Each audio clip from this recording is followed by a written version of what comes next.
Dan itu sifatnya relatif. Bisa jadi menurut A, Ustadz A halal Ustadz, kata dia. Ya. Karena dia tidak menemukan di situ ada riba atau gharar atau darar. Tapi Ustadz yang ini antum kok haram? Saya menemukan di situ riba. Ya.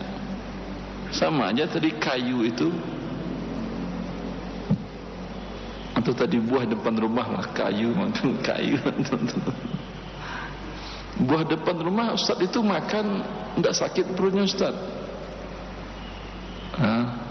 Mungkin dia butuh waktu yang panjang. Ya, apakah setiap makan enggak sakit perutnya langsung kita makan? Kan enggak. Penentuan layak makan itu butuh di lab, butuh diuji cobakan ke manusia. Setelah layak baru dibuktikan ini layak dan bisa bermanfaat untuk manusia. Tidak langsung saat itu juga. Ya, dan itu makanya tadi kita katakan sifatnya relatif. Dari masa sahabat seperti itu terjadi.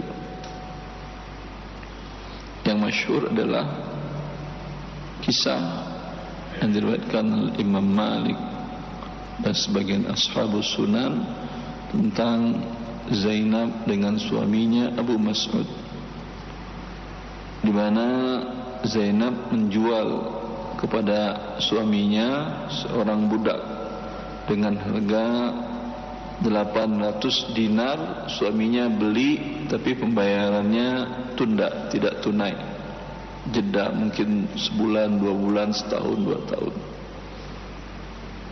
Lalu kemudian istrinya beli lagi barang dari suaminya tadi.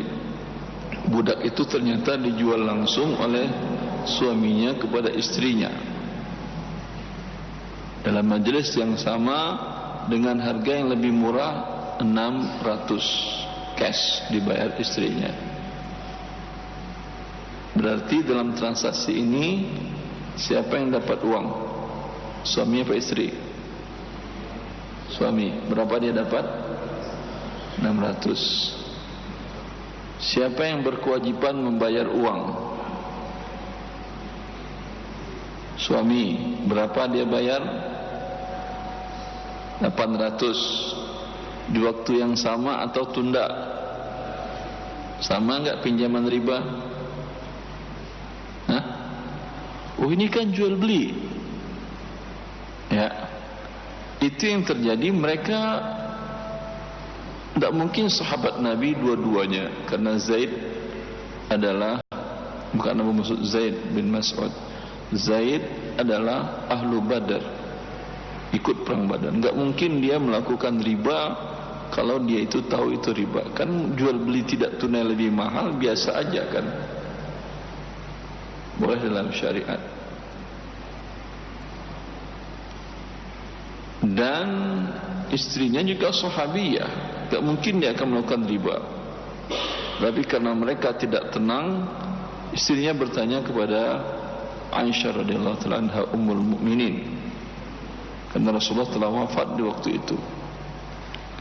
Bagi Aisyah terang benderang, ya, mereka berdua mengatakan halal dan sudah melakukannya.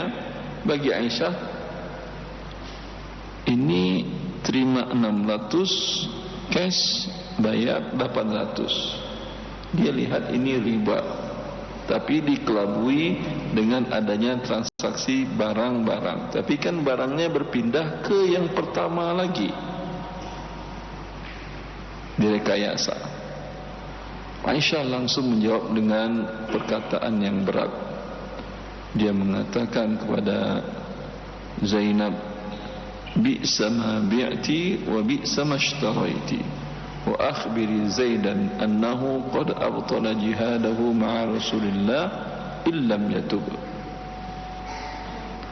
Engkau menjual kepada suamimu dan engkau beli kepada suamimu lagi, ini adalah sesuatu yang sangat buruk.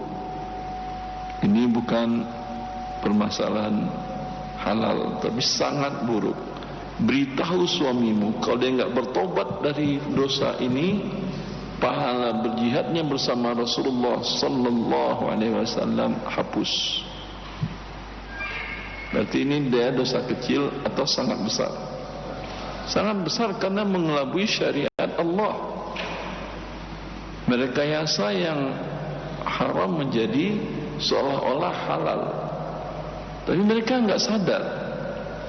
Menurut mereka halal apa tidak? Halal.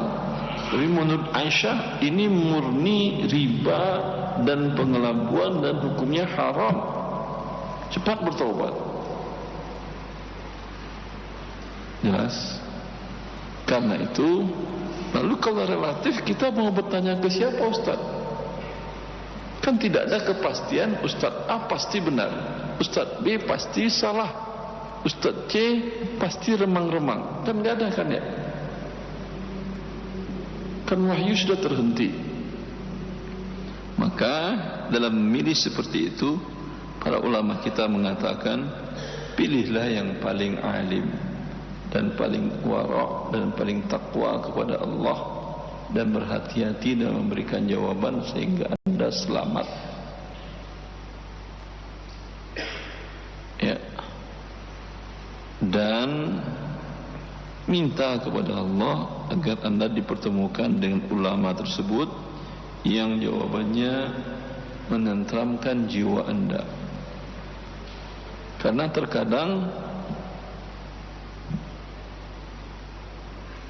bila Anda memaksakan, Anda enggak tenang, sepertinya terasa istri saya bermasalah, enggak tenang jiwa Anda, kayaknya ada yang haramnya nih. Tapi enggak apa-apa lah, Ustaz Fulan enak itu, insyaallah halal. Tanya ke Ustaz Fulan, lembaga Fulan dikeluarkan fatwa halal, alhamdulillah. Berani enggak dia melakukan?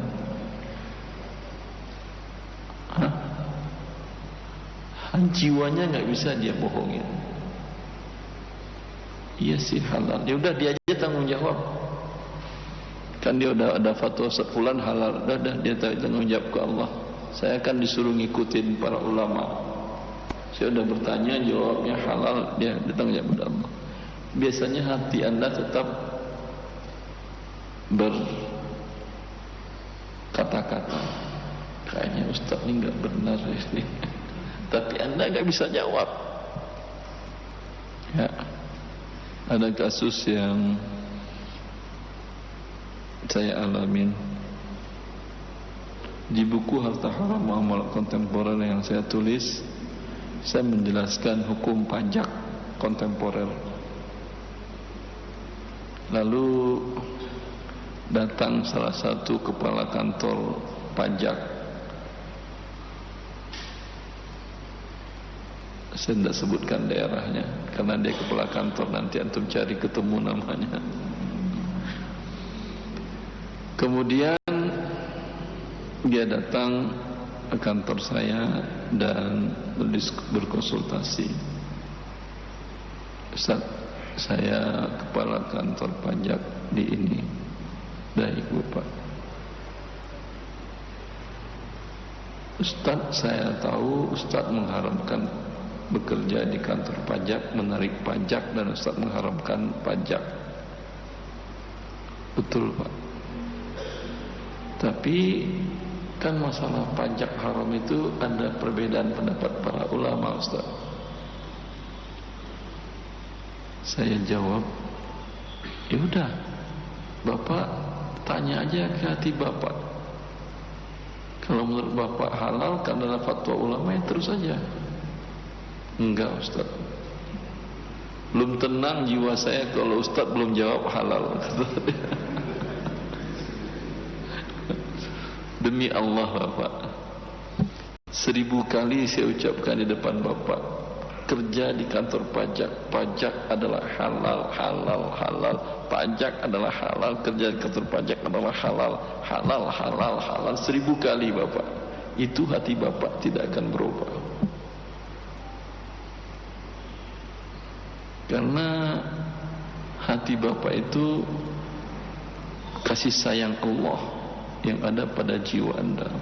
Allah berikan di hati Anda sinyal indikator. Bila terjadi sesuatu, dia akan memberikan efek bergerak yang tidak nyaman. Dengan itu manusia bahagia hidupnya. Jangankan kita manusia, kucing, hewan, semuanya diberikan Allah ini atau tidak sinyal bahaya. Alarm bahaya ada enggak? Berapa kali kucing lewat di jalanan yang mati ada, itu takdir Allah. Yang selamat banyak. Burung terbang pernah nabrak Anda? Allah berikan sinyal kepada dia untuk selamat.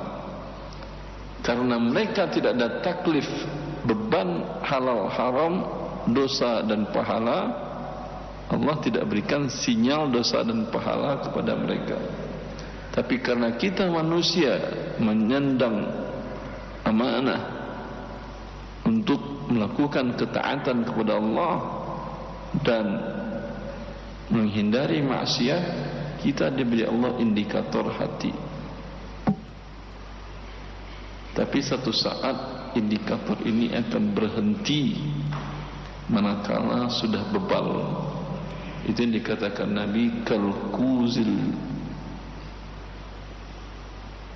seperti kuali, ekor kuali sudah menghitam. Bila Anda berbuat satu dosa, Allah berikan titik hitam di hati Anda. Dua dosa menghitam sampai mati, sudah enggak bergerak lagi dia. Indikatornya enggak bergerak lagi.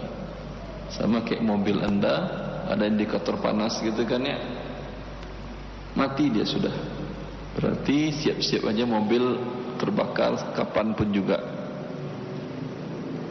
Ya.